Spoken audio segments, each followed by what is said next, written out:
Bata pa lamang noon itong si Dayan. Malawak na ang kanyang pag-uunawa na gusto niyang tularan ang kanyang ina bilang isang mabuting guro. Kaya naman sinisikap niya ngayon na makapagtapos ng pag-aaral. Papasaan pa ay makakamit niya rin kasabay ng sipag at pagsisikap sa buhay. Laking probinsya itong si Dayan, pero dahil sa pagiging magaling at top-notch sa klase ay nagkaroon siya ng pagkakataon para makapag-aral sa isang exclusive school kasama ng kaibigan nitong si Trexie. Samantalang sa kabilang dako naman, labis ang pasalamat ni Jomari Vergara dahil hindi sa lahat ng pagkakataon ay matagumpay ang buhay ng tao. Malaki ang kanyang pasalamat dahil sa pagiging masipag at business-minded ng kanyang ina ay kaya naman naranasan niya ngayon ang kaginhawaan sa buhay.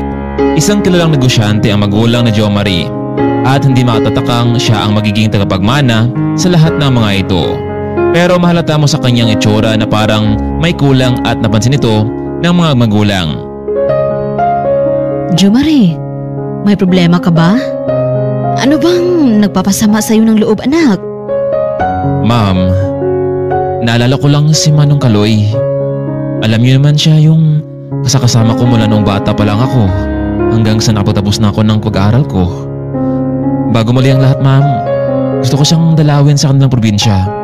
Para ko na siyang lolo. Siyempre naman, Jomari. Pwede mong dalawin si Manong Kaloy sa kanilang probensya. Excited na itong si Jomari na makita ang matanda na naging family driver nila sa loob ng halos 20 taon.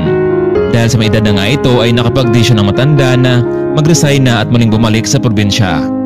Dahil sa mahabang serbisyo ni Manong Kaloy sa pamilya, binigyan nila ito ng gantimpala bilang pasalamat sa kanyang serbisyo. Bago tuluyang nagtungo itong si Jomari sa probinsya ni Mang Kaloy, tinawagan niya muna ito para naman makapaghanda ang matanda. Hello, Mang Kaloy. Gusto ko sanang bumisita sa inyong lugar kung ayos lang po sa inyo. Nako, iyo. Jomari. Pwede naman. Para naman makalanghap kayo ng sariwang hangin dito sa probinsya namin. Kung ganun, Mang Kaloy, bukas nakaschedule na ang flight ko patungo sa inyong probinsya. Sige, senyorito. Nagalak ako makita kayo rito. Siya nga pala, yung mami mo hindi ba sasama? Hindi, Mang Kaloy. Alam mo namang lagi siyang abala sa trabaho. Mabuti na lang at pinayagan niya ako. Jomari, wala akong masabi sa mami mo. Kahit kayong dalawa lamang sa buhay, kahit iniwan kayo ng wala mong kwentang ama, sinisikap ng mami mo na may taguyod ka hanggang sa nakapagtayo kayo ng sariling negosyo. Oo nga, Mang Kaloy. Pero kailangan nating i-let go mga taong ni minsan ay hindi nakatulong sa ating buhay. Tama, Jomari. So paano? Kita na tayo dito sa probinsya namin. Manila to Puerto Princesa ang flight ni Jomari. Ito ang unang pagkakataon na mag-isa itong umalis na walang kasama. Dati kasi ay palagi niyang kasama itong si Mang Kaloy kahit saan siya magpunta. Kahit nga ang crush ng binata ay alam ni Mang Kaloy, pero hanggang pagtingin lang ang nagawa ng binata dahil natatakot ito mabasted at masaktan. Kinabukasan, maagang nagpahatid itong si Jomari sa airport. Sobrang excited ng binata na makita ang tinuring niyang lolo. 1 oras at kalahati bago dumating si Jomari sa Puerto Princesa International Airport. Nakapaganda ng lugar at matuturing na isa sa sikat na tourist attraction sa bansa. Hello, Jomari. Nasa airport ka na ba? Maghintay ako siya rito sa labas. O Lolo Kaloy, kakalapag lang ng aeroplano. Lumabas na itong si Jomari at hinahanap sa exit itong si Mang Kaloy. Iho, Jomari, nandito ako. Hi, Lo. Salamat naman at nakita ko rin kayo. Ilang buwan din tayong hindi nagkita simula niyong umuwi ka rito. Oo nga, Jomari. Tara na. Sabay natin pagpatuloy ang pag-usap natin. Lo, ito na ba yung sasakyan mo? Oo, Jomari. Matapos akong binigyan ng mami mo ng pera bilang pasalamat, kaya ito, binili ko ng tricycle pampasada. Yung iba naman, inagawa ko ng bahay na simple lang at mga alagang hayop. Naku, Lo, mukhang excited akong magmaneho ng sasakyan mo. Ha? Talaga bang hawakan mo ang manubela ng tricycle na ito? Lo, syempre naman. Narito ako sa probinsya ngayon, kaya dapat gawin ko rin yung mga ginagawa mo. Gusto kong matutunan yun, yung mga bagay na yun, bago ako bumalik sa Manila. O siya, sige na, sumakay ka na. At bukas ay ililibot kita sa magandang lugar dito. Lo, maganda bang babae dito? Naku, iyan ang nga bang sinasabi ko sa'yo eh. Oo naman, maganda ang babae dito. At sigurado akong dito mo matagpuan ang dawan mo. Lo naman, nagtatanong lang ako sa iyo tapos dawan agad. Jo Marie, marami ako talagang mga dalaga dito. May pulis, may guro, abogado. Ano? Sino ang gusto mo? Nako Lo, saka na. Kapag makita ko na sila pero ang mahalaga ngayon ay nakita na kita. Siya nga pala, ayos lang ba talaga si mami mo na iniwan mo siya doon? Lo, ayos lang si mami. Ang mahalaga daw ngayon ay nag-enjoy ako. Dahil kapag oras na ako naman ang mamahala sa negosyo ay baka daw wala akong time sa sarili ko. Jo Marie, kahit gaano ka pa kaabala yung tao ay bigyan niya pa rin ng oras sa sarili niya na mag-relax. Oh, siya nga pala. Nandito na tayo. Welcome to my simple house. 2 kwarto, may sala, at may pahingahan pa. At sa likod bahay ay may mga alagang hayop tayo dyan. Nako Lolo, akala ko naman nasa pinakaliblib na lugar tayo dito. Pero marami pa lang tayong kapitbahay dito eh. Oo naman iho. Tuwing umaga alam mo ba na maraming sumasakay sa tricycle ko na nagpahatid sa trabaho. Kaya para sa akin, ayos lang ang simpleng buhay dito. Wow Lo, nice. Gusto ko ring ma-experience habang nandito pa ako. Bumaba na itong si Jo Marie sa tricycle at kinuha ang dalang maleta papasok sa bahay ni Mang Kaloy. Ipinarada naman ni Mang Kaloy ng maayos ang kanyang sasakyan. Maya-maya pa may isang ali na lumapit sa kanya. Mang Kaloy, sino yung gwapong binata na dala mo? Ayan ba? Siya nga pala ang anak ng amo ko sa Maynila. Nagbakasyon dito sa atin. Gusto niyang makita ang gandang lugar natin eh. Ganun ba, Mang Kaloy? May girlfriend na ba yan? Nako, Marites. May edad ka na. Mang Kaloy naman, may asim pa naman ako ah. Ang mabuti pa nga, umuwi ka na lang at alagaan mo yung mga anak mo. Umalis na lamang ang ginang matapos pinagsabihan ni Mang Kaloy. Nako Lolo, ang ganda naman ng arrangement ng bahay niyo, malinis. Oo Jo Marie, gusto ko kasing kahit maliit na bahay ay maliwalas tingnan. Sige, doon ka muna sa kwarto mo. Inayos ko na yun. Siya nga pala, tawagan mo mami mo na nakarating ka na dito at maganda ako ng tinulang manok. Nako Lolo, mukhang masarap yan ah. O sige na, tawagan na lang kita kapag naluto na iho ha. Sige Lolo. Pumasok sa loob itong si Jo Marie. Matatanaw mo mula sa bintana ang nabiberdihang mga dahon ng halaman. Hello, ma'am. Nandito na ako sa lugar ni Mang Kaloy. Mabuti naman iho at naging ligtas ang biyahe mo. Kumusta ka ma'am? Ayos lang ako anak. Gusto ko maging masaya ka dyan. Naku ma'am, maraming salamat. Oh, sige na iho. Magpahinga ka muna at may gagawin din ako. Kapag kailangan mo ng pera, naipasok ko na sa account mo. Maraming salamat ma'am, pero mukhang habang nandito pa ako ay kailangan ko rin gumawa ng diskarte para magkapera. Iho, ano mang gagawin mo dyan? Mag-iingat ka palagi ha? Maraming salamat ma'am, ikaw din dyan ha. Matapos nilang kumain ng lutong probinsya ay nagpahinga na rin itong si Jo Marie dahil kinabukasan ay ililibot ito ni Mang Kaloy sa kanilang lugar. Ang sarap ng tulog ko. 7:00 na pala. Umaga pa pala. Parang madilim pa yata sa labas ah. Kung sa bagay, nasa probinsya pala ako ngayon. Bumangon na itong si Jo Marie at nagtungo sa CR. Pagkatapos nagtungo na rin ito sa may kusina kung saan naroon si Mang Kaloy. Good morning Lo. Oo iho, mabuti naman at nagising ka na. Kumusta ang tulog mo? Naku Lo, ang sarap ng tulog ko ngayon. Di katulad sa Maynila na magigising ka lang dahil sa sobrang ingay ng mga sasakyan. Pero dito, tahimik lang. Oh siya, tara na. Kumain na tayo ng almusal. Alam mo ba na bumaya ako kanina? At maraming pasahero. Ang paluwas ng lungsod, kaya medyo kumita din ako. Ganun ba Lolo? Lo, ito nga pala 20,000 dagdag gasto sa bahay. Nako iho, wag na. Kaya ko namang supplyan ng pang-araw-araw na dito eh. Kaya tago mo na yung pera mo at magamit niyan sa iba pang bagay. Siya nga pala Lo, pwede mo ba akong turuan kung paano bumiyahe dito ng tricycle? Gusto ko kasing maranasan eh at makilala mga tao dito sa lugar nyo. Oo naman Jo Marie, mas maigi yung marami kang alam na diskarte sa buhay. Matapos maglibot ng dalawa sa buong lugar ay isinama ni Mang Kaloy itong si Jo Marie sa kanyang pamamasada. Hindi biro ang ganitong trabaho pero masaya dahil marami kang nakikilala. Dahil sa tinuruan nito ni Mang Kaloy ang binata, kaya naman ilang araw lang ang nakalipas ay kabisado na nito ang pasikot-sikot sa lugar. Iho, hindi mo naman kailangang maging tricycle driver. Narito ka para mag-relax. Lo, kaya nga po ako nandito dahil gusto kong maranasan ang mga trabahong pamprobinsya. Mukhang hindi naman mabigat ang pagmamaneho, di ba? Dahil nakasakay lang tayo. Ikaw ang bahala, Iho, basta hindi kita inutusan ha, na gawin yun. Isang umaga noon dahil pumayag itong si Mang Kaloy na babiyahe itong si Jo Marie, kaya naman maaga itong nagising para magsimula ang career bilang tricycle driver. Hindi nga nagkamali itong si Jo Marie. Maraming pasahero ang kanyang naisakay. Isa na rito ang 2 guro na sumakay nitong umaga. Gusto niya sanang makilala ang 2 dalaga subalit ay pinangunahan siya ng takot at pangamba. Iho, kumusta ang biyahe mo? Naku Lo, grabe. Ang sarap palang mamasada dito. Ito nga palang kita ko 500. Aba, mukhang marami yatang sumakay sa iyo ha, bilang sa bagong driver. Oo Lo, yung iba nagulat at yung iba naman ay nagtatanong kung nasaan ka raw. Ang sabi ko naman ay kailangan mo nang magpahinga ng ilang araw. Lo, alam mo ba na kanina habang nasa biyahe kami, lagi nakatingin sa akin yung isang guro. Di ko alam kung nagupuhan sa akin o kaya naman nagulat dahil sa isang gwapo ang driver. Nako, baka yung 2 magkaibigang guro na sina Dayan at Trexie yun. Mukhang sila na ngayon Lo. Alam mo Lo, yung isa doon, hindi naman mataba. Yung sakto lang, maganda siya.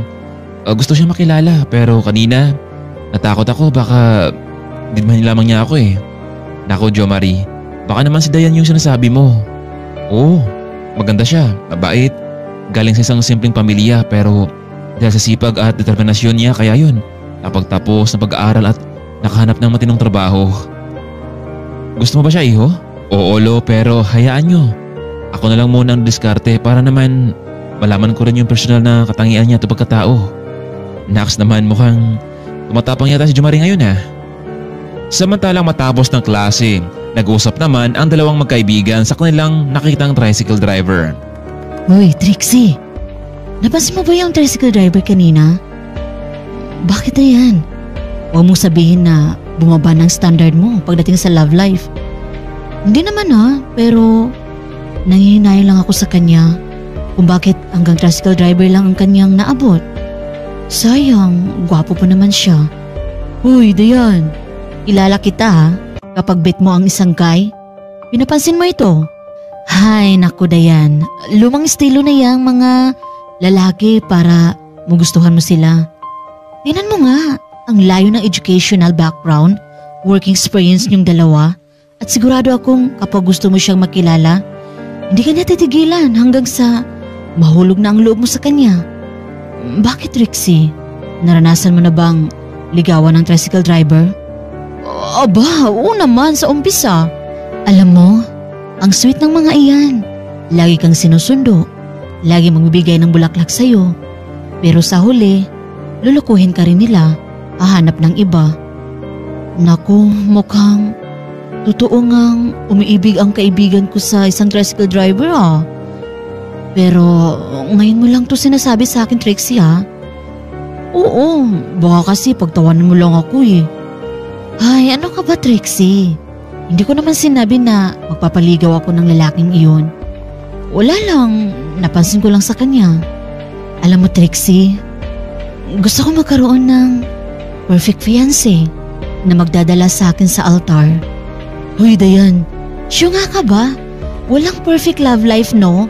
At kung yan ang hinahanap mo sa isang lalaki, hindi magiging matandang dalaga ka.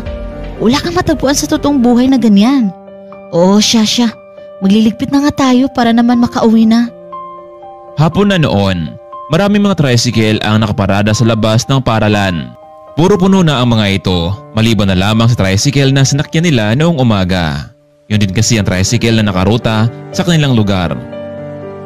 Dayan, nakita mo ba ang nakikita ko? Yung gwapong driver, nariyan siya. Ano? Sa kanya ba tayo sasakay? Trixie, wala naman tayong ibang choice. Siya lang babiyahe sa lugar natin. Teka lang, hindi ba yan yung sasakyan ni Mang Kaloy? Ang ibig sabihin ba nito? Kilala niya si Mang Kaloy? O baka naman, anak siya ni Mang Kaloy? Ano, sasakyan na ba tayo? Oo, Trixie, kisa naman maglakad tayo. Siguradong gabi na tayo makauwi. Samantalang mula naman sa di kalayuan ay natanaw ni Jo Marie ang dalawang guro na papalapit sa kanyang kinaroonan. At sa palagay niya ay sasakay ito pauwi sa kanila. Magandang hapon po sa inyong dalawa, ma'am. Sasakay po ba kayo? Opo, kuya. Pero, teka lang, hindi ba tricycle ito ni Mang Kaloy? Nasaan siya? Si Lolo? Nasa bahay ho. Ako muna ang nabiyahe sa ngayon. So, lolo mo pala si Mang Kaloy. Kaya pala ang bait mo. Mana ka pala sa lolo mo eh. Hi, ako nga pala si Trixie. At ito naman ang kaibigan kong si Dayan. Nice to meet you po sa inyong dalawa, ma'am. So, tara kuya. Alis na tayo pero mauna akong bababa. Itong kaibigan kong si Dayan, ihatid mo to na maayos ha. Kung hindi, susumbong kita kay Mang Kaloy. Nako ma'am, syempre naman po. Bilang isang pinagtiwalaan yung driver, ihatid ko siya ng ligtas sa kanila. Nako Dayan, sweet naman pala ang lalaking ito eh. Tigilan mo nga ako, Trixie. Ikaw nga itong nagsabi na mag-iingat sa kanilang mga driver. Mga ma'am, meron problema sa inyong dalawa dyan? Wala naman kuya. Sige, mag-drive ka lang dyan. Ano nga pala pangalan mo kuya? Jo Marie po. Jo Marie Vergara po. Oh, Jo Marie Vergara. Mukhang pamilyar sa akin ang apelido niyo po. Pero hindi naman Vergara ang apelido ni Mang Kaloy, hindi ba? Opo ma'am. Hindi po Vergara ang apelido ng lolo pero bata pa lang kasi ako noon. Tinawrin ko na siyang lolo eh. Hoy Trixie, ang dami mo nang alam dyan ha. Para ka ng investigador. Lagi mo siyang tinatanong. Dayan, wala namang masama hindi ba? Ayaw mo nun. Para naman makilala natin siya ng maigi. Jo Marie, dito na lang ako bababa. Ingatan mo itong kaibigan ko ha. Siguraduhin mo lang na makauwi ito ng ligtas sa kanilang bahay. Opo ma'am, makaasa po kayo.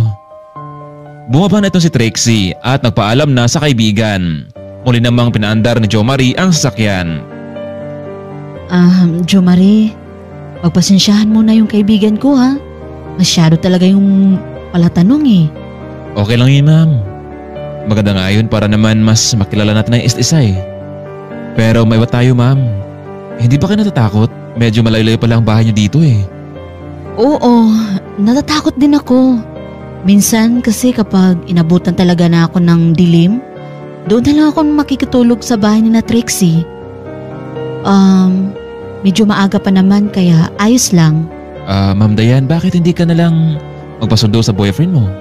Para naman mas komportable ka, lalo na sa pag-uwi niyo sa bahay niyo. Naku, Jo Marie, wala pa akong boyfriend. Tsaka hindi ko pa nakikita ang lalaking nagpapatibok ng puso ko. Ikaw, meron ka na bang girlfriend? Ako? Girlfriend? Wala pa.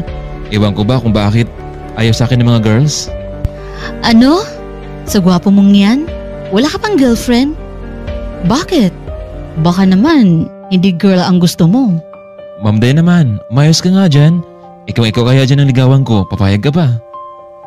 Ako? Pwede naman. Pero yan kung mapa-oo mo ako. Kinikilig na lamang ang dalawa habang patungo sa bahay ni Dayan. Ngunit isang pangyayari ang hindi nila inasahan.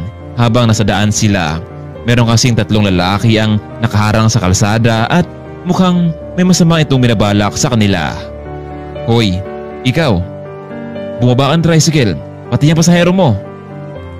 Nako, Jo Marie, anong gagawin natin? Yang mga yan, hindi yan taga dito sa amin eh. Ibibigay ko na ba ang pera ko sa kanila? Huwag Dayan. Ang mga lalaking iyan, ang laki ng mga katawan nila. Tapos, bakit ayaw nila magtrabaho? Ako nang bahala dito. Pero, Jo Marie, tatlo sila. At isa pa, baka kung mapaano ka. Dito ka lang sa loob Dayan. Ako nang bahala sa kanila. Aba, mukhang matapang yata ang driver na to ah. Baka gusto mong mawala ka sa mundo. Hindi na nagpaligoy-ligoy pa itong si Jo Marie. Bumaba na ito ng sasakyan at hinarap ang tatlong lalaki. Aray, pare, tulungan niyo akong dalawa dito. Huwag kayong puro tingin na lang sa akin. Jo Marie, umiwas ka. Biglang sinapak ng lalaki sa mukha itong si Jo Marie kaya naman natumba ito. Pero hindi nagpabaya itong si Jo Marie. Hinarap niya ng maayos ang tatlong lalaki. Aray, pare, sipat na tayo. Magaling pa lang ang sumuntok na lalaki ito eh. Tara na, bilisan natin baka may pulis pa.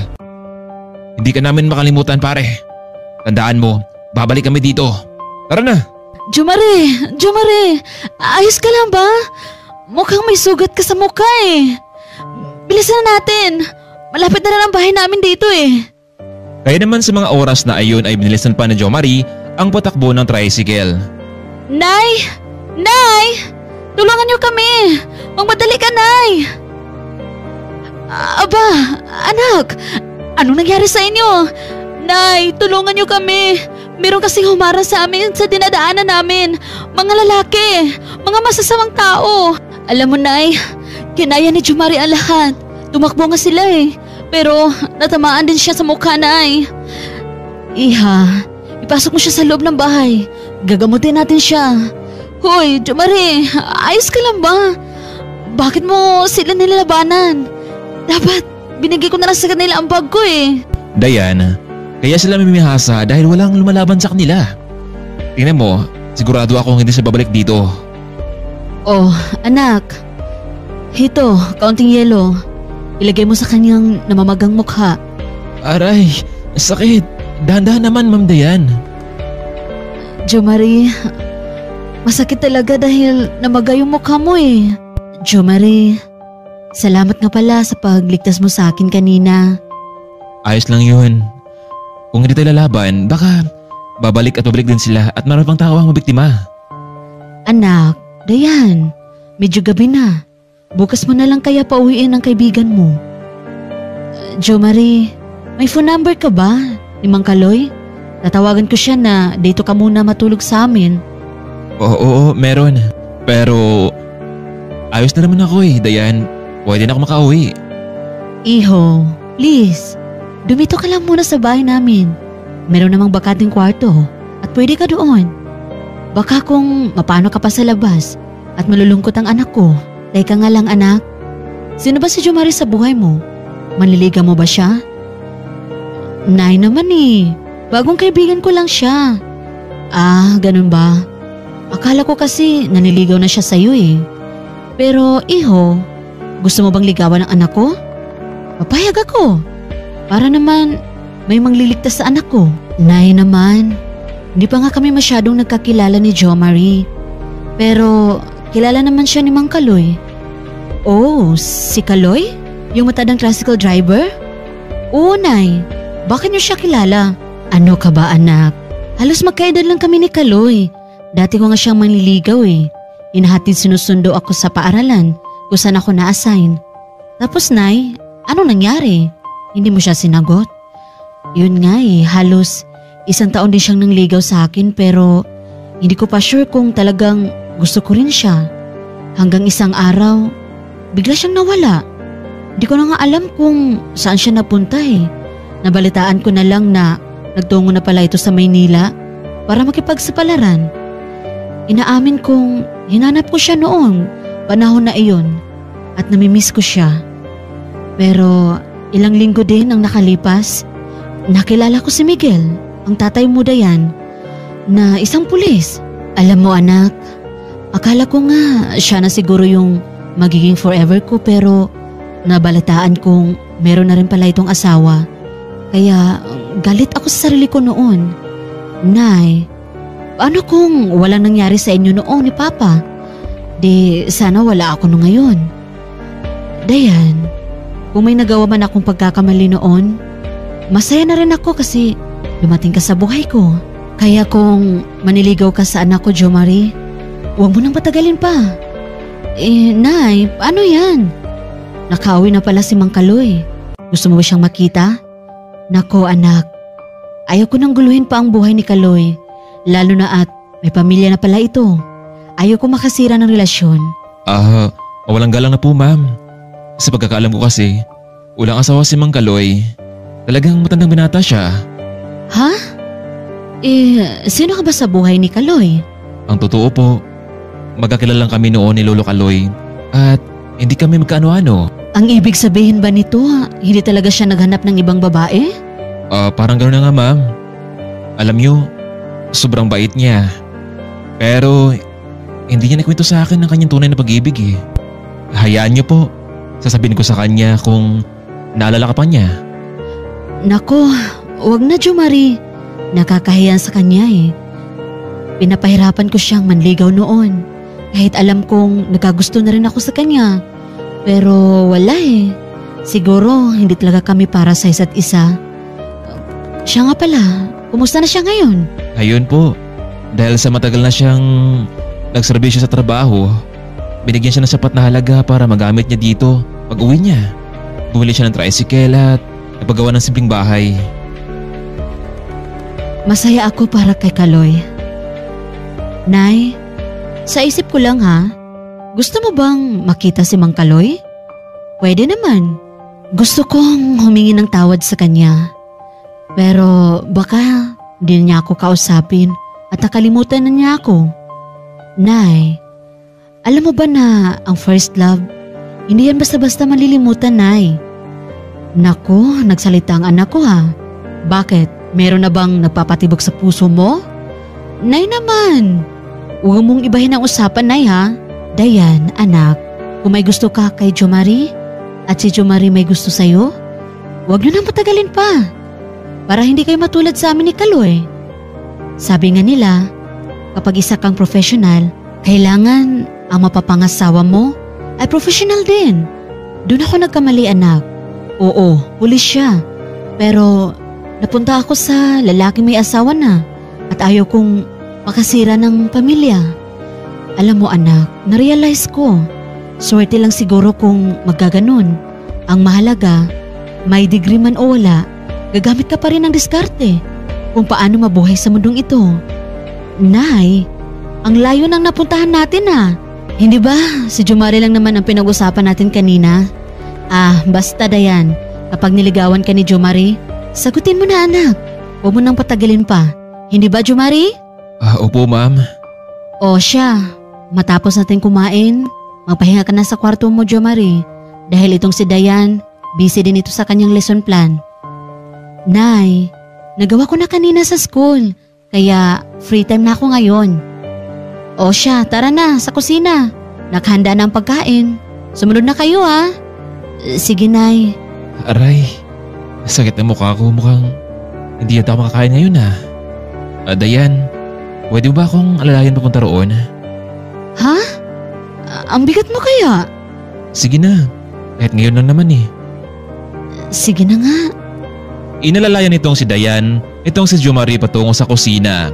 Sobrang saya ng binata dahil parang nawala ang sakit ng kanyang naramdaman matapos mahawakan at maamoy ang dalaga. Tila lumakas ang kanyang katawan at kakaiba ang kanyang pakiramdam. Samantalang kinakabahan naman itong si Dayan dahil halos magasanggina ang kanilang mga labi sa pag-alalay sa lalaki. Ito kasi ang unang pagkakataon na may lalaking nakatapak sa kanilang pamamahay at boto pa dito ang kanyang ina. Matapos ng hapong iyon ay tuloy na ngang nagpahinga itong si Jo Marie. Tinawagan naman ni Dayan itong si Mang Kaloy na bukas na lang uuwi si Jo Marie sa kanilang bahay. Kinabukasan ay maagang nagising itong si Dayan. Daily routine ito na pagbangon sa umaga ay didiretso sa kanyang CR para maligo. Kaya naman agad siyang pumasok sa loob, ngunit napasigaw ito dahil nasa loob pala itong si Jo Marie at nauna nang naligo. Ay! May tao pala. Naku Dayan, pasensya ka na.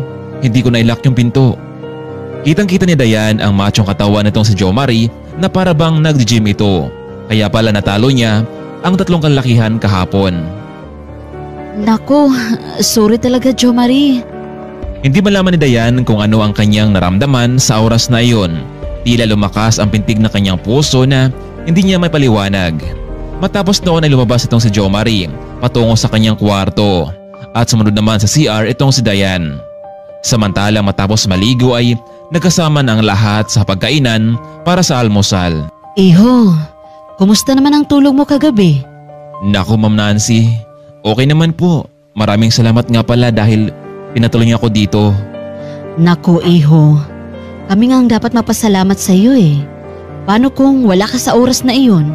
Baka kung napano na ang anak ko. Kaya naman, welcome ka palagi dito sa bahay. Gaya ng sabi ko sa iyo kung liligawan mo ang anak ko, walang problema sa akin yon. Nay naman, ano yung pinagsasabi niyo? Nakakaya naman kay Jo Marie. Sige po ma'am, kung papayag po ang anak nyo, ililigawan ko siya. Baka palagi akong narito sa inyo.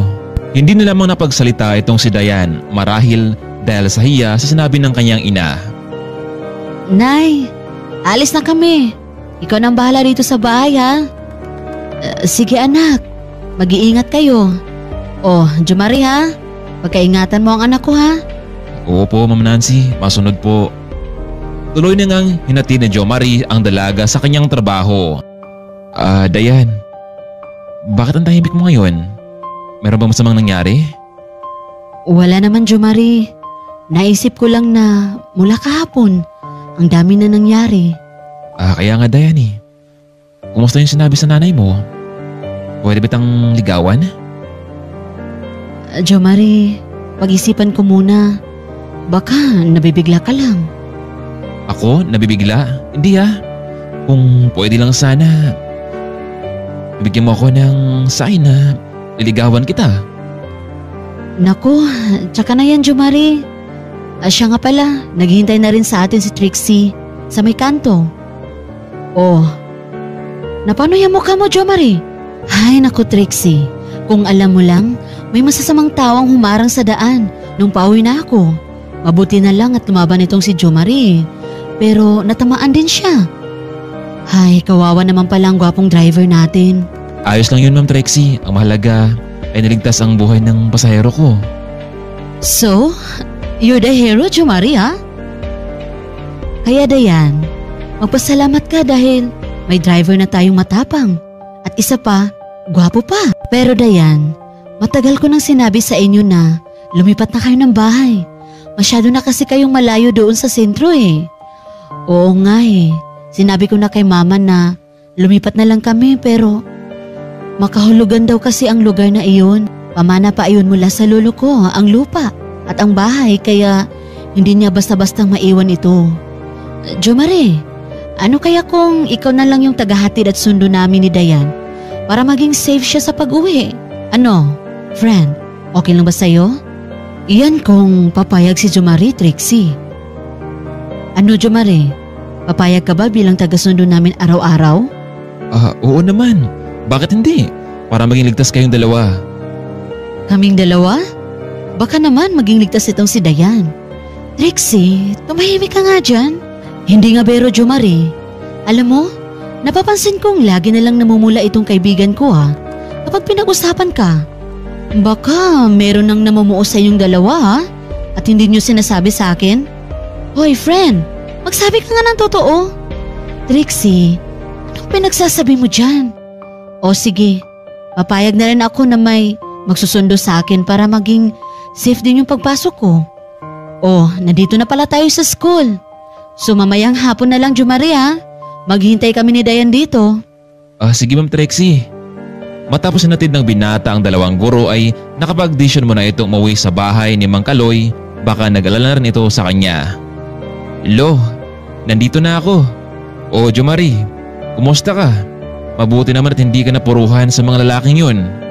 Oo Lo, medyo nagamit ko rin kasi yung counting martial art ko na tinuro sa akin sa Maynila. Alam mo Lo, nakita ko na rin yung nanay ni Dayan. Sobrang bait niya at ganda pa. Alam mo, boto siya sa akin na maligaw sa kanyang anak.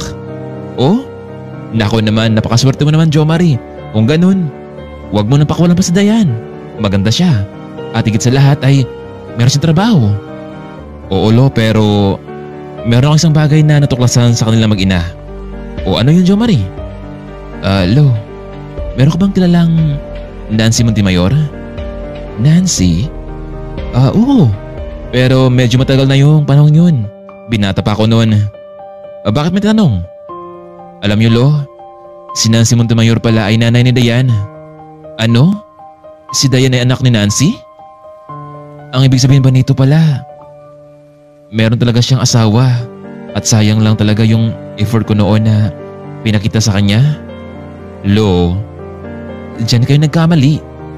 Alam niyo bang ilang araw matapos kayo umalis, hinanap niya kayo ni Nancy pero hindi niya alam kung paano niya kayo makausap. Nalaman lamang niya na nagpunta kayo sa Maynila at nakipagsapalaran. Oo, nagkaroon siya ng anak pero sa maling lalaki. Kaya kung may pagkataon daw, gusto niyang makausap ka at humingi sa'yo ng tawad. Marahil hindi na babalik pa yung nakaraan niyo pero isa lang masabi ko, Lo. Habang may buhay pa, may pagkataon na pwede pang mabago ang lahat ng buhay. Ewan ko, Jo Marie. Naisip ko lang kasi na marami na akong naging sakripisyo sa kanya noon.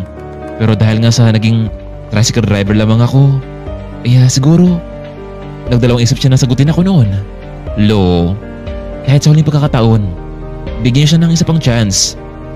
Ewan ko, Jo Marie. Marahil pag-isipan ko pa yan na mabuti. Ikaw ang bahala, Lo, basta sinabi ko na sa'yo, ha? Siya nga pala, Jo Marie. Tumawag ang mami mo dito at nangumusta sa'yo. Nako, Lo, sinabi mo sa kanya nangyari sa akin? Hindi, ah. Alam ko namang mag-alala yun kapag sinabi ko sa kanya. Ano palang sadya ni mami bakit napatawag sa'yo?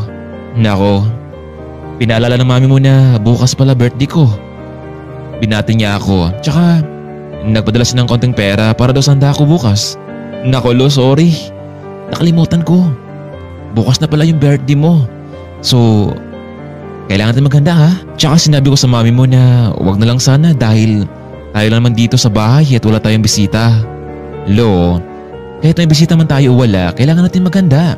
Magpasalamat tayo dahil panibagong taon nang dinagdag sa'yo. Tsaka, sana dumating na rin ang totoong forever mo. Hay nako, Jo Marie.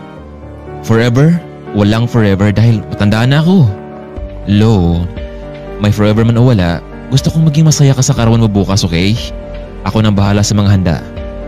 Matapos mag-usap ang dalawa ay muli nang bumalik itong si Jo Marie sa paaralan para sunduin ang dalawang guro. Ma'am Trixie, Ma'am Dayan, pwede ba akong makahingi ng tulong bukas sa inyo?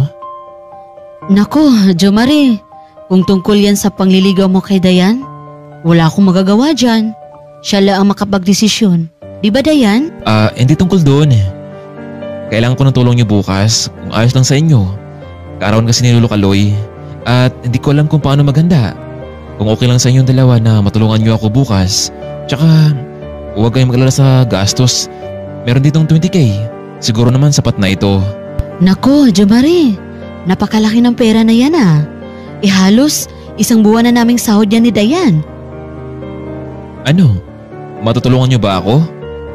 Oo naman. Sakto dahil bukas sa Sabado, wala kaming pasok. Sige, tutulong kami ni Dayan.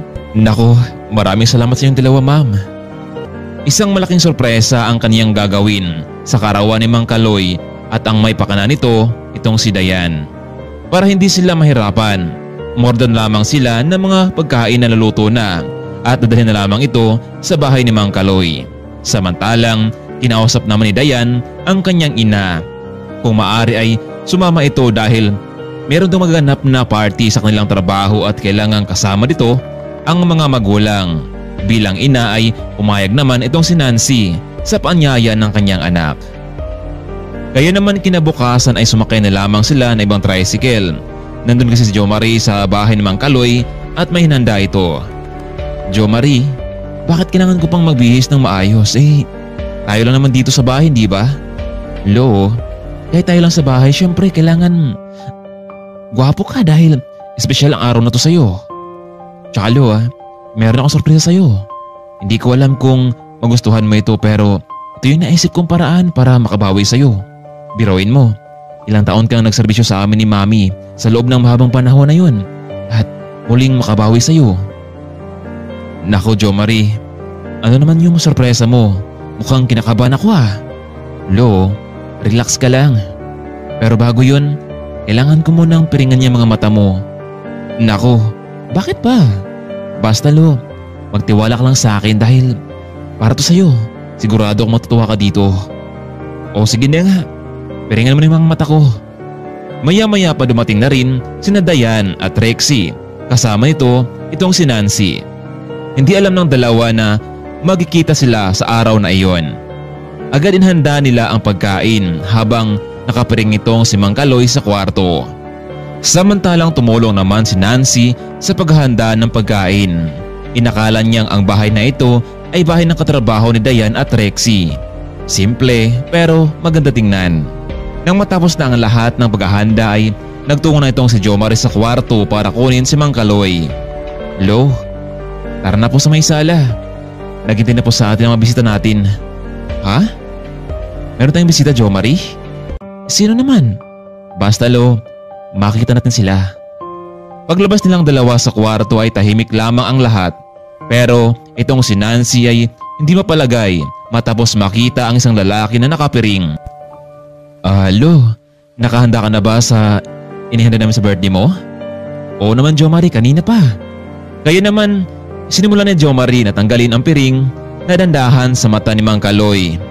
Medyo may pagkalabo ang kanyang tingin dahil sa ilang minuto nakatakip ang kanyang mga mata. Nakita niya ang mga pagkaing hinihanda sa mesa, dalawang dalaga ang magkatabi, isang ali na nakatingin din sa kanya. Kaya naman noong nagkatinginan silang dalawa, hindi nila inaasahan ang kanilang naging reaksyon. Teka lang Jomari, kung hindi ako nagkamali, siya ba si Nancy Montemayor? Oo Lo, siya nga. Hindi ka nagkakamali. Bakit siya nandito? Lo, narito ang kanyang anak na si Dayan. Sila ang tumulong sa akin para sa karawan mo. Kaloy, happy birthday. Alam kong masama ang loob mo sa akin dahil hindi kita sinagot noon. Pero bila ka lang nawala na parang bula. Alam mo, noong panahon na yun, hinanap kita at handa kitang tanggapin. Nalaman ko na lang na nagtungo ka na pala sa Maynila. Kaloy, patawarin mo ako. Pinagsisihan ko na ang kung bakit hindi ikaw ang pinili ko. Napunta ako sa maling lalaki. Hindi ko alam kung mapapatawad mo pa ako. Pero gusto kong malaman mo na kahit ngayon, narito ka pa rin sa puso ko. Naging madrama ang kanilang pagtatagpo habang nakinig lamang si Jomari sa pinag-usapan ng matanda. Nancy, alam mo, gustuin ko man noon na hindi umalis sa panahong iyon pero kailangan kong i-prove sa sarili ko na kailangan umangat sa buhay para sa pagbalik ko ay sagutin mo ako. Pero nagpatuloy ang mga taon at dahan-dahan ko nang nakalimutan kita. Pinagtuunan ko lamang pansin ang sarili ko doon. Lo, hindi mo ba nagustuhan ang regalo namin sa iyo? Gusto kong maging masaya ka at maging maayos kayong dalawa. Alam mo naman na maikli lang buhay natin. Gusto kong maging masaya ka talaga. Sana mapatawad mo si Ma'am Nancy. Alam mo Nancy, matagal ko nang pangarap na makausap din kita dahil naging mahina ako noon. Hindi ko man lang pinaglaban ang babaeng minahal ko. Pero ang totoo, ang naramdaman ko sa iyo ay hindi talaga mababago yun dahil ikaw ang babae na nagtutibok ng puso ko. So, Mang Kaloy, tinatanggap niyo na ba muli si nanay ko sa buhay mo? Kung magkaganon man, hindi ako tututo sa inyong dalawa. Gusto ko ring makita si mama na masaya, lalo na at muli kayong nagkita ngayon. Asahan niyo po ang aking suporta sa inyo. Lo, ano na? Tatanggapin niyo ba ulit si Tita Nancy sa buhay niyo? Dahil manlabig ng pagkain at gusto ko nang kumain. Jomari, Dayan at Rexy, maraming salamat sa effort niyo at muli niyo kaming pinagtagpo ni Nancy. Kaya oo, tinatanggap ko ang apology ni Nancy. Higit sa lahat, tinatanggap kita, Nancy, sa buhay ko. Kahit medyo may edad na tayo, pwede ba naman siguro diba na pasahin natin sarili natin? Naku Lo, ano pang hinintay niyo? Lapitan mo na si Tita Nancy. Nahiyaman itong si Kaloy dahil maraming mata ang nakatingin sa kanila pero kinapalan niya ang kanyang hiya dahil ang totoo, miss na miss niya na itong si Nancy na mayakap. Nako, paano ba yan ma? Mukhang magkakaroon na ako ng papa nito. Kailan kaya ang kasal? Sagot ko na ang gastos. Nako anak, ang saya ko dahil kahit hindi ko to na-feel sa loob ng mahabang panahon, pero ngayon, ang sarap ng pakiramdam ko anak. Dayan, kung balak namin magpakasal ni Kaloy, kahit sa huwis na lang. Hindi na malaga sa amin ang Ang granding kasal, di ba, honey? Oo Dayan. Tama ang mama mo. Ang totoo, gusto namin na sa kasal mo na lang ang dapat ang grande. Pero paano kung wala ka namang boyfriend?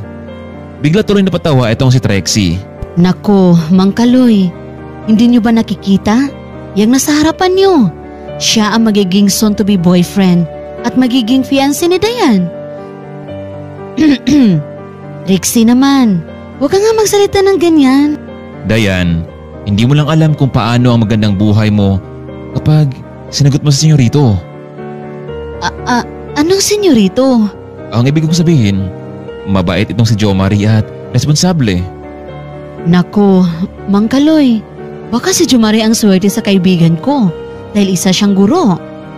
Pero, depende pa rin ni Dayan kung sasagutin niya itong si Jumari. The truth is, kailangan din kasing maging practical sa buhay. Pero, that could be Dayan's choice. Hindi ba, friend? Ano ba kayo? Sa ngayon, masaya tayo dahil nagkabalikan na sina Papa Kaloy at Mama. Alam nyo, ito ang dapat natin i-celebrate.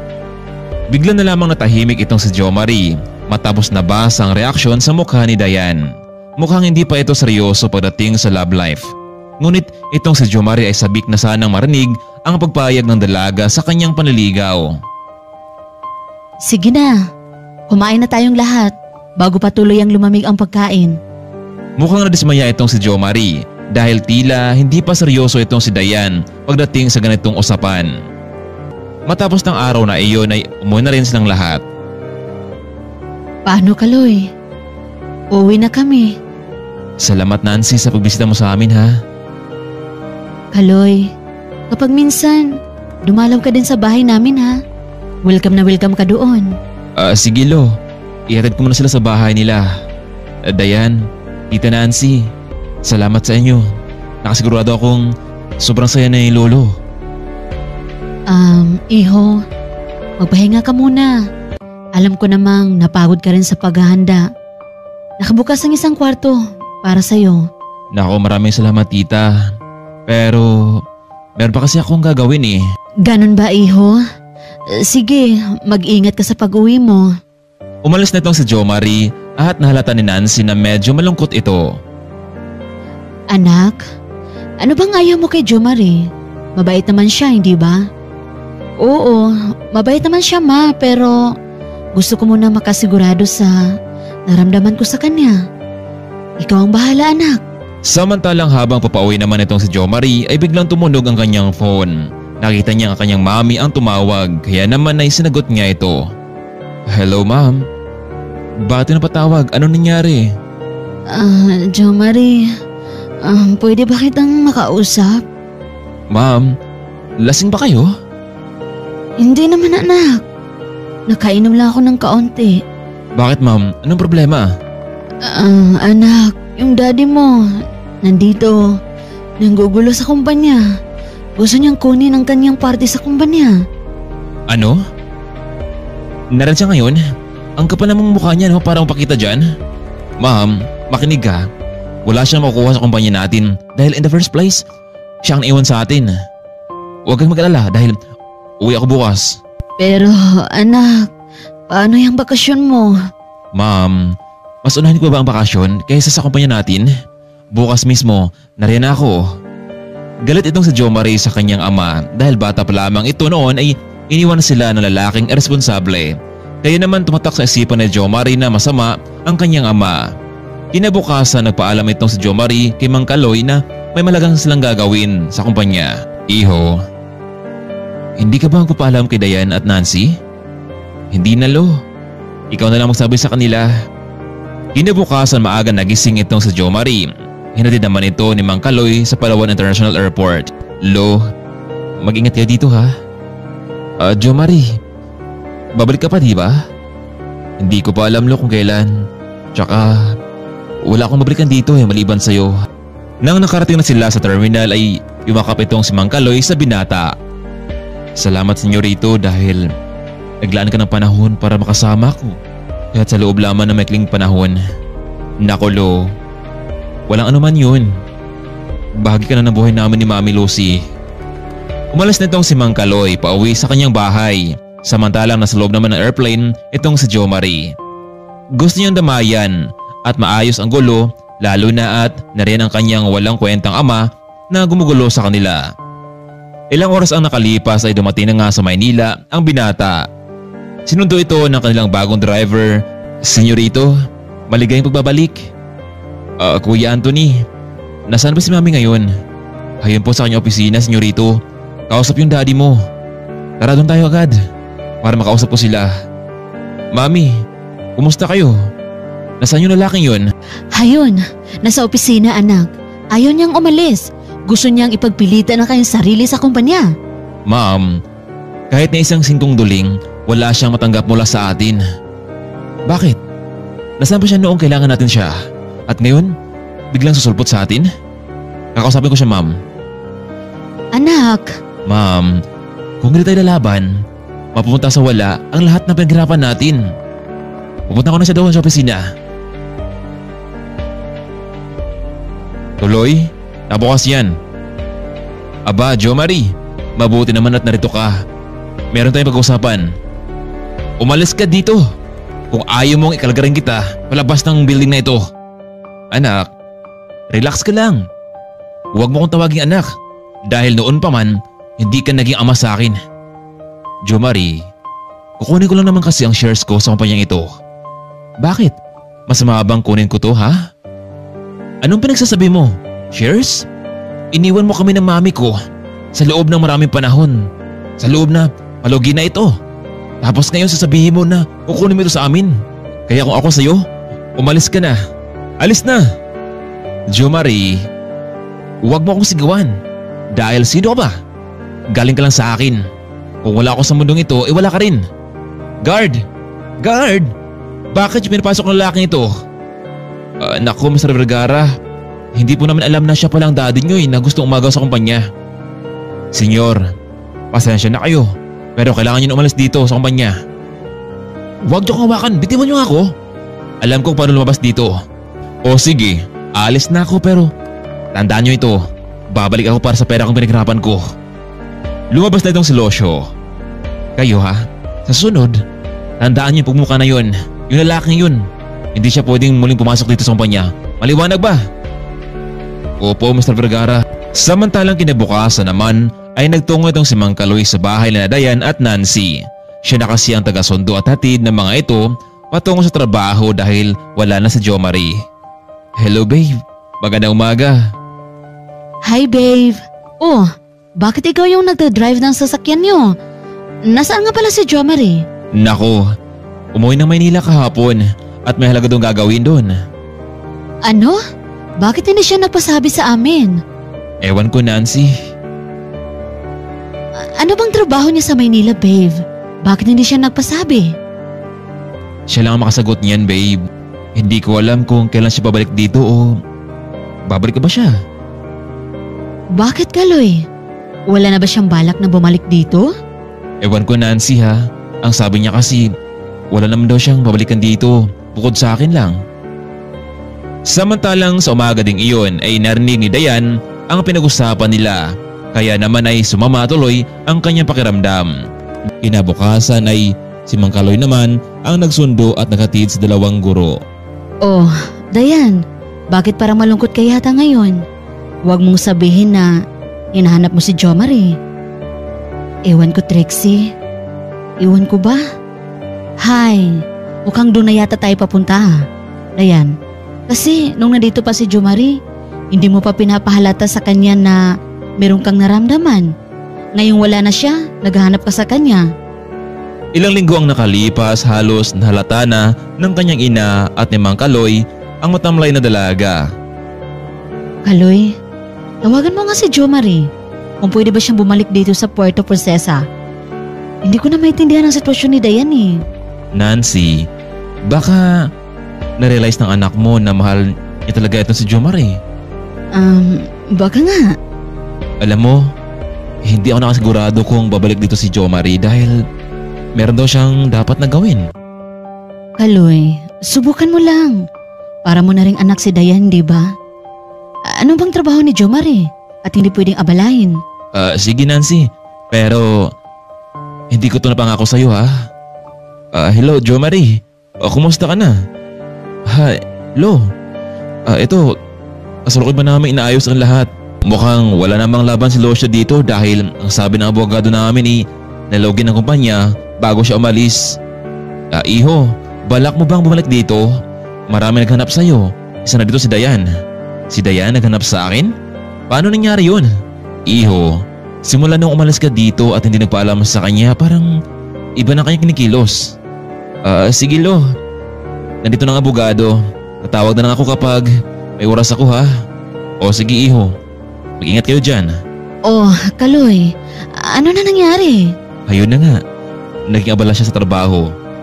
Ano bang trabaho ni Jo Marie sa Maynila at sobrang abala niya? Hindi ko alam pero marahil para sa kanyang kinabukasan. Ay nako, alam mo Kaloy, naawa na ako sa anak ko. Sana lang hindi mapektuhan ng kanyang pagtuturo. Basta, maging matatag lang tayo, Nancy. Kung ano man ang magiging bunga nito, ay dapat natin tanggapin. Ilang linggo ang nagdaan, laging hatid sundo ang dalawang guro patungo sa eskwelahan. Ngunit isang pangyayari ang hindi nila inasahan dahil sa kalagitnaan ng daan ay merong humarang ulit sa kanilang sasakyan. Napansin ni Dayan na sila yung mga kalakihan na ginulpi ni Jo Marie noon. Papa Kaloy, sila yung mga lalaking humarang sa amin noon ni Jo Marie at nagbabantang gumanti. Anong gagawin natin? Trixie, Dayan, dumito lang kayo ha.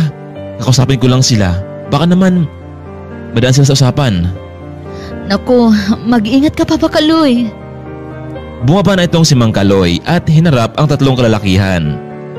Mga iho, ano bang kailangan natin? Hoy, tanda. Nasaan na binatang na gumanhin ng sasakyan na ito? Ako ang may-ari nito. Sino binatang hinahanap nyo? Aba. Kung ayaw mo, ibaba mo yung mga pasahero mo. Mga iho, pakiusap. Daan natin ito sa kalmang usapan. Tandaan mo ha, naalala namin ang sasakyang ito. Kaya ang mas mabuti pa, ibaba mo yung pasahero mo. Mga iho, hindi pwede. Sino ba kayo? Ang laki ng katawan nyo tapos ganito ang ginagawa nyo? Tumawag na kami ng pulis at siguradong sa kulungan ng bagsak ng tatlo.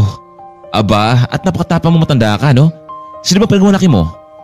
Sa mga oras na iyon ay pilit na pinababa ng mga lalaki ang dalawang guro pero hinarangan ito ni Mang Kaloy. Diyan na kayo Dayan, Trixie. Darating na mga pulis. Sumusobra ka ng tanda ka ha? Pakialamero ka talaga. Dahil sa ginawa mong yan, hindi ka dapat patulan pero sumusobra ka na. Naubos na pasensya namin. Hawakan niyo siya. Bigyan natin siya ng leksyon ng matandang ito para na magtanda siya. Sinuntok ng isang lalaki itong si Mang Kaloy sa sikmura at panga habang ang dalawang lalaki naman ay nakahawak sa magkabilang kamay. Aray, tama na. Dapat lang sa'yo matanda ka. Pakialamero ka kasi.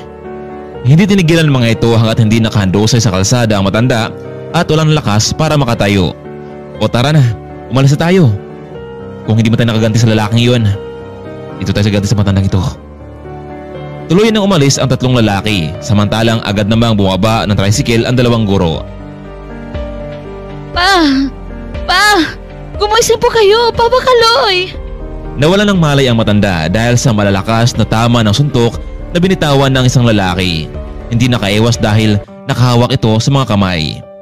Ilang saglit pa dumating na ang mga pulisan ngunit hindi nila naabutan ang mga armadong kalalakihan. Sumunod naman ang ambulansya at agad dinala si Mang Kaloy sa isang private hospital. Dok, kumusta po ang Papa Kaloy ko? Miss, sad to say, nasa koma ngayon ang tatay mo dahil sa pinsala sa kanyang natamo, lalo na sa may bahagi ng kanyang ulo. Kinakailangan natin siyang operahan sa mas madaling panahon. Dok, magkano ba ang halaga ng kailangan para maoperahan si Papa? Nasa 150. Sabihin niyo lang sa amin kung nakahanda ng pera para naman gagawin namin ang operasyon sa kanya. Dok, pwede bang 20K muna ang ibibigay namin? Miss, hindi pwede. Dalawang doktor ang mag-opera sa kanya, sa pasyente. Kapag nakaipon na kayo sa ilang araw na ito, ay tawagan niyo na kami agad. Sige na at meron pa kaming asuksahing pasyente. Naku, paano yan Dayan? Mukhang ilang sauran pa natin yung maiipon eh. Anong gagawin natin? Kahit ibenta natin ang tricycle ng Mang Kaloy, Hindi rin ito sapat na sa bayarin. Dayan, kailangan nating tumawag kay Jo Marie. Baka may kilala siya at pwede tayong manghiram ng ganong halaga. Sige, subukan natin. Sana lang kausapin niya ako. Hello, Jo Marie. Makinig ka. Nasa ospital ngayon si Papa Kaloy. Ano? Paano nangyari yun? Naku, Jo Marie. Bumalik ang mga armadong lalaki at si Papa Kaloy ang pinag-iinitan. Hinahanap ka nila. Pero si Papa ang pinagbuntungan ng galit. Ano? Walang hiya mga yan.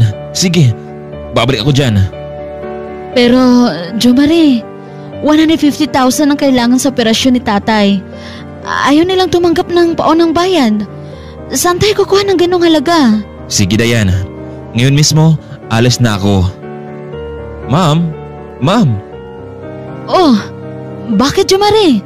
Maghunustili ka. Ano ba nangyari sa'yo? Ma'am, si Mang Kaloy nasa ospital ngayon. Binugog ng mga kalalakihang nakasagupa ako noong nakarang araw. Ano? May mga lalaking gustong saktan ka, iho? Oo ma'am, pero natalo ko sila pero si Lolo Kaloy ngayon ang kanilang ginantihan. Ang sama-sama nila. Pag may nangyari sa lolo ko, palintikan sila sa akin. Nako, hindi ito maaari anak. Gawin mo ang lahat para mahuli ang mga iyan. Gamitin mo na lang ang private plane natin. Magdala ka rin ng mga ilang bodyguard. Gawin mo ang lahat para maiganti si Mang Kaloy. Tawagan mo na rin ang ospital kung magkano ang kailangan para masimulan na ang kanyang operasyon. Hello, Doc. This is Mr. Vergara, the CEO of Manila Vergara Corporation. Ipapadala ko na ang bayad sa operasyon ng lolo ko. Gawin niyo ang lahat para muling gumising lolo ko. Maliwanag ba, Doc? Mr. Vergara, right away sir. Nakahanda na po ang lahat ng mga gamit and we make sure na magiging successful ang operasyon ng lolo mo. Miss, huwag na kayo mag-alala. The operation will begin. Paano? Sino nababayad, Doc? Hindi ko muna paalam sa inyo. Kayo na bahala mag-usap. Naku, Dayan. Sino kaya ang may pusong tumulong sa atin? Salamat naman at maoperahan na rin si Mang Kaloy. Kailangan natin mahuli ang mga taong iyon, Trixie. Hindi ako papayag na magpapatuloy ang kanilang gawain na ganon. Muli pa kayang magising itong si Mang Kaloy. Anong hakbang ang gagawin ni Jo Marie para mahuli ang mga salarin? Malalaman na kaya nitong si Dayan na si Jo Marie Vergara ang nagbitaw ng malaking pera para sa operasyon ni Mang Kaloy. Tinawagan naman ni Dayan itong si Jo Marie sa naging sitwasyon ni Mang Kaloy. Mabuti na lang at sinagot ng binata ang tawag nito. Dahil doon ay lihim na kinausap at tinawagan ni Jo Marie ang doktor para masimulan na ang operasyon sa matanda at lingid ito sa kaalaman ni Dayan. Ilang oras din ang nakalipas ay bago tuluyang naging matagumpay ang operasyon ni Mang Kaloy sa ulo ay nagpasalamat ang dalaga dahil sa taong mabuting puso na nabigay ng malaking halaga para muling madugtungan ang buhay ng kanyang Papa Kaloy. Habang nasa ospital itong si Dayan, muli niyang tinawagan si Jo Marie para ipaalam dito na nasa maayos na kalagayan na itong si Mang Kaloy. Hello? Jo Marie, nasaan ka na ngayon? Makakapunta ka ba dito, Jo Marie? Oo, malapit na ako sa ospital, Dayan. Makita ko na rin si Lolo. Ano? Paano nangyari yon? Ang bilis mo naman yata. Ano ba sinakyan mo? Dayan, ang mahalaga ay nakabalik na ako at gusto kong ako mismo ang hanap ng mga taong buwan nito kay Lolo. Sige na Dayan, baba ko ng tawag. Hindi mapaniwala itong si Dayan kung bakit ganun kabilis nakarating itong si Jo Marie. Nagdalawang isip ito kung umuwi nga ba sa Maynila itong si Jo Marie o nasa Puerto Princesa pa rin hanggang ngayon. Ilang minuto ang nakalipas ay may dumating na sasakyan sa harapan ng ospital. Nasa loob nito ang ilang bodyguard at si Jo Marie na nanggalaiti sa galit. Naglakad na mga ito patungo sa private room. Kinatok niya ang pinto para mabuksan ito. Laking gulat naman ni Dayan dahil may mga kanlakihan ang nasa labas. Nakasuot ang mga ito ng shades kaya hindi nakilala. Sino kayo? Baka mali kayo nang napasok ang kwarto. Biglang nagsalita ang isang bodyguard. Miss, ito bang kwarto ni Mang Kaloy? Oo, ito nga pero sino nga ba kayo? Baka kayo yung bumubog sa kanya, no? Boss, ikaw na lang yung magsalita dito para naman tumahik ang babaeng ito. Sinasabi ko na nga ba eh, at nagdala pa kayo ng ibang tauhan dito? Maya-maya pa may narinig na boses na pamilyar itong si Dayan. Kumusta ang lolo? Nagising na ba siya? Teka, sandali lang. Jo Marie, ikaw na ba yan? Tinanggal ni Dayan ang shades na suot ng lalaki. Hindi nga siya nagkamali, ito na nga si Jo Marie na nakasuot ng isang mamahaling kasuotan at pinalagiran ng mga bodyguard. Oo, ako to, Dayan. Gumising na ba si Lolo? Hindi pa, pero ang sabi ng doktor, maayos na daw ang kanyang kalagayan. Jo Marie, ilang oras mo lang ngayon ay magigising na si Papa Kaloy. Sino ka ba talaga, Jo Marie? Mamaya ko na sabihin sa iyo, Dayan, ang lahat. Sa ngayon, gusto kong mahuli ang mga taong gumawa nito kay Lolo. Tara na, samahan niyo ako sa lugar kung saan nangyari ang panakit sa kanya. Sigurado akong may rondong CCTV camera na nakalagay doon. Hingi tayo sa barangay ng permiso. Dayan, dito muna kayo. Tawagan niyo ako kapag nagising na si Lolo, ha? Jo Marie, sino ka ba talaga? Sige na, alis na kami. Tara na. Tila para kay Dayan, may nililihim itong si Jo Marie sa kanya at yun ang gusto niyang malaman. Samantalang hindi nga nagpaligoy-ligoy pa itong si Jo Marie. Nakita niya na mayroong CCTV camera, kaya naman ay nakipagtulungan ito sa kawan ng barangay para mahuli ang mga salarin. Nakita nila kung paano sinaktan itong si Mang Kaloy na walang kalaban-laban. Napag-alaman ng kapitan na ang mga armadong kalakihan ay sa kalapit barangay at kilalang siga sa kanilang lugar. Walang gusto magreklamo sa mga ito dahil natatakot silang balikan. Kapitan, kahit magkano pa ang babayad ko sa inyo, gusto kong mahuli at mabigyan ng hustisya ang ginawa sa lolo ko. Pero Mr. Vergara, sa pagkakaalam ko, may mga tinatagong sandata ang mga yan, kaya hirap silang mahuli. Kaya nga, subukan nating makipag-coordinate sa mga pulis para mahuli sila. Marami na pala silang biktima dito eh. Hindi ko hayaang mandamay pa silang iba. Dahil sa koordinasyon nila sa mga pulis, kaya nagkaroon ito ng warrant of arrest. Hindi nga nasayang ang kanilang oras dahil naktuhan nila ang mga ito na nagsama-sama sa isang lugar at tila may panibagong binabalak. Kaya naman, hindi nila pinlampas ito. Huwag kayong gumilos na masama dito. Itaas yung mga kamay nyo. Pero sir, ano bang kasalanan namin dito? Sa presinto na kami paliwanag. Wala nang kumala pa ang tatlong kalalakihan. Maraming salamat sa inyo, Mr. Vergara, ha? Mabuti nilang at meron naglakas ng loob para mahuli sila. Karamihan kasi sa mga biktima dito ay natatakot, kaya hindi nila pinapatuloy ang kanilang pagsampa ng kaso. Officer, mabuti lang at nahuli niyo sila dahil panigurado akong hindi sila titigil at marami pang tao na mabiktima. Kami nang bahala sa kanila, Mr. Vergara. We make sure na makulong ang mga ito sa kulungan. Umalis na ang mga kapulisan, samantalang muling nagtungo sina Jo Marie at mga tauhan sa ospital. Boss, mukhang hindi naman tayo nahirapan sa paghuli sa mga yun, ha? Pero ano, George? Mukhang mahirapan tayo sa babaeng nasa ospital, ha? Yun ba yung babaeng nagustuhan niyo, boss? Oo, siya nga. Pero mukhang matigas ang puso niya, George. Nako, boss. Mukhang doon tayo mahirapan. Pero kanina, alam mo ba? Laking gulat niya na makita kayo doon. Ewan ko, George. Kaya ngayon gusto ko mission eh. Kailangan ko siyang mapasagot. Pero kung hindi talaga, wala akong magagawa kundi hindi ko napipilit sa sarili ko. Ibaba niyo ako sa ospital pagkatapos ay mauna kayo sa Manila gamit ang private plane. Paano ka, Boss Jo Marie? Pakisabi ni ma'am na manatili muna ako ito na ilang araw. Kung wala talagang sahin para sa amin dalawa ni Dayan, susunod ako sa inyo. Nakarating na sa ospital itong si Jo Marie, samantalang umalis na rin ang mga bodyguard pabalik ng Maynila. Sa oras na iyon, labis naman ang sayang naramdaman nitong si Dayan dahil nagising na itong si Mang Kaloy at pwede na ring makausap. Papa Kaloy, mabuti at nagising na kayo. Alam niyo bang nag-alala kaming lahat sa iyo? Ano bang nangyari sa akin? Nako, Papa Kaloy, nagkaroon ng kaguluhan at ikaw ang napuruhan at dinilakan dito sa ospital. Mabuti na lang may taong tumulong sa atin. Si Jo Marie, nandito ba? Oo pa, nandito siya. Kasalukuyan nilang hinaharap ang mga bumugbog sa'yo. Papa Kaloy, ano bang meron kay Jo Marie? May dapat ba akong malaman sa kanyang pagkatao? Bakit ganun na lang ang concern niya sa'yo? Habang nagsalita ang dalaga, sa hindi inaasahan ay narinig ni Jo Marie ang kanyang mga katanungan sa matanda. Miss Dayan, gusto mo talagang malaman ang totoo? Si Lolo Kaloy, siya ay matagal na naming family driver. Bata pa ako noon. Tsaka siya ang naging kasama ko sa lahat ng bagay kaya mahalaga si Lolo sa akin. Isa pa para malaman ng lahat na ito. Ako si Jomari Vergara, the CEO of Manila Vergara Corporation. Ano? Ikaw yung CEO ng isang sikat na kumpanya sa Maynila? Oo, ako nga.